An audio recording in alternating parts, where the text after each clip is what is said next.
We are going to demonstrate the application of the Bird&Cronin tri-panel knee immobilizer.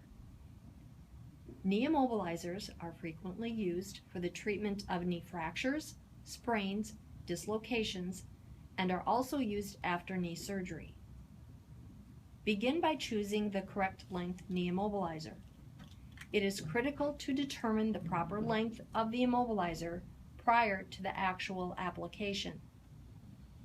A correctly sized immobilizer fits on the leg 2 inches to 3 inches above the lateral malleolus and 6 inches to 8 inches below the femoral head, or 2 inches below the groin.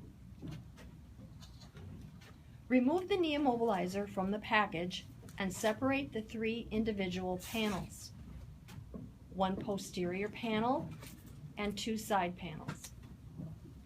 Place the posterior panel under the knee, making sure the contour stay follows the popliteal area at the back of the knee. Secure the immobilizer with the 2 temporary tabs to hold it in place while applying. Align the first side panel with the lateral side of the leg.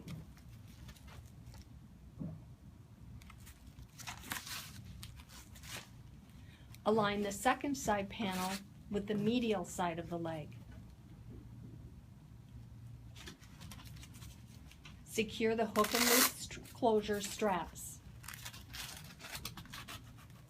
For the best positioning, start with the straps closest to the knee.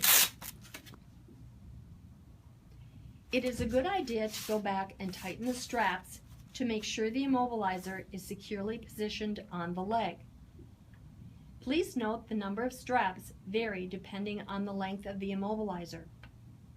The optional patella strap may be attached for additional support and compression over the patella. This completes the application of the Bird&Cronin tri-panel knee immobilizer.